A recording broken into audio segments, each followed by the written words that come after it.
नमस्कार, मैं हूं आपके साथ विभा उपाध्याय। बड़ी खबर सीतामढ़ी से, जहां पर प्रवासी मजदूरों के बीच जमकर मारपीट हुई है। मामला बैरगनिया प्राथमिक स्वास्थ्य केंद्र का है, जहां स्वास्थ्य जांच को लेकर दो गुटों में जमकर मारपीट हो गई और लोग लाठी डंडे से एक दूसरे पर टूट पड़े।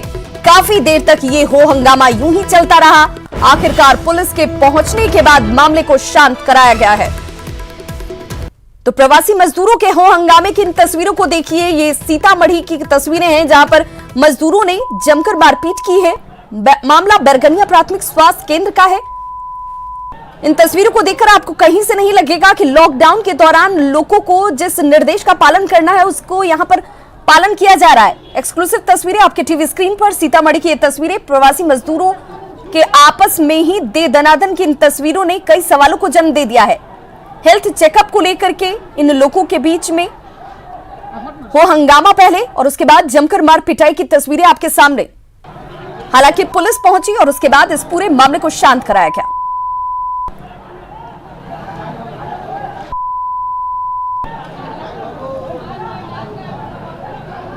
तो जिस कोरोना बंदी में सोशल डिस्टेंसिंग का पालन करना है, कोरोना को मात देने के लिए इन सभी मजदूरों को उनके दूसरे राज्यों से लाकर अपने प्रदेश तक पहुंचा दिया गया। सुरक्षा के दृष्टिकोण से क्वारंटीन सेंटर में रखा जा रहा है। निर्देशों का पालन करने के तमाम हिदायतों के साथ इन्हें रहने को कहा गया है, लेकिन इसकी खुलेआम धज्जियां उड़ती हुई। वहीं बेगूसराय से बड़ी खबर, जहां पर बीजेपी नेता की हत्या कर दी गई है। बेगूसराय से यह बड़ी खबर इस वक्त सामने आती हुई।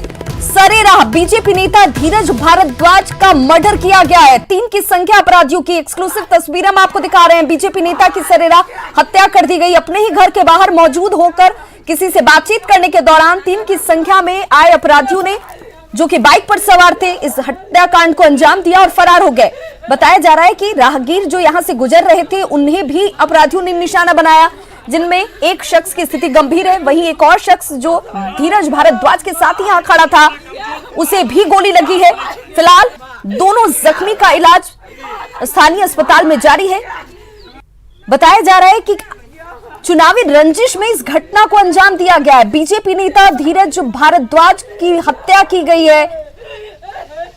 हालांकि पुलिस ये कह रही है कि अपराधियों को पहचान लिया गया है, बहुत जल्द इनकी गिरफ्तारी की जाएगी। लेकिन सवाल यही है कि इस लॉकडाउन के दौरान, जब कोरोना बंदी में लोगों को बेवजह बाहर नहीं निकलने की हिदायत दी गई है, निर्देशों का पालन करने की हिदायत दी गई, उस बीच अपराधी कैसे सरेराह इस घटना को अंजाम देकर भाग खड़े होते हैं, इसका जवाब अधिकारियों को जरूर देना चाहिए। हमारे सहयोगी संतोष हमारे साथ एक बार फिर से फोन लाइन पर जुड़ चुके हैं। संतोष, क्या ये खाना पूर्ति मात्र अधिकारियों की मानी जाए कि हमने पहचान कर ली है, कर लेंगे गिरफ्तार, लेकिन घटनाएं क्यों हो रही हैं, रुक क्यों नहीं रही हैं, इसका जवाब उनके पास नहीं है? जी बिल्कुल, ऐसा कहा जा सकता है, क्योंकि हाल के दिनों में जो भी घटनाएं हो रही हैं, अभी कोरोना बंदी भी चल रही है और हाल के दिनों में जो भी घटनाएं हो रही है, पिछले दिनों भी हत्या के मामले सामने आए थे। और अभी तो भाजपा युवा मोर्चा के ये जिलाध्यक्ष थे धीरज संधील, जिनकी हत्या की है। तो कहीं न कहीं कहा जा सकता है कि प्रशासन जो है यहाँ लाचार बनी हुई है और दावा ये जरूर कर रही है कि उसकी शिनाख्त कर ली गई है, लेकिन ये लगता है कि लोगों को समझाने बुझाने के लिए और वर्तमान में जो है स्थिति को नियंत्रित करने के लिए सिर्फ पुलिस का ये दावा है, क्योंकि अभी तक पुलिस अपराधियों का नाम जो है वो नहीं खोल रही है। और अगर पुलिस दावा कर रही है तो फिर अपराधी घूम कैसे रहे हैं, ये एक बड़ा सवाल उठता है। तो कहीं न कहीं पुलिस पर ये जरूर आरोप लग रहे हैं और लगना भी चाहिए कि पुलिस जो है इस मामले को। संतोष, सवाल तो इसलिए भी खड़े हो रहे हैं कि इस लॉकडाउन के दौरान पुलिस सड़कों पर मौजूद है ताकि लोग घरों में रह सके, नियमों का पालन कराया जा सके। ऐसे में अपराधी सड़क पर उतरते भी हैं, घटनाओं को अंजाम भी देते हैं और फरार भी हो जाते हैं, और पुलिस सिर्फ ये कह रही है कि हमने आइडेंटिफाई कर लिया है। जी बिल्कुल, ये भी कहा जा सकता है, क्योंकि जो घटना स्थल है वहाँ, हालांकि ये घटना मुफस्सिल थाना क्षेत्र के अंदर पड़ती है, लेकिन वहाँ मटिहानी थाना जो है वहाँ से बहुत करीब है।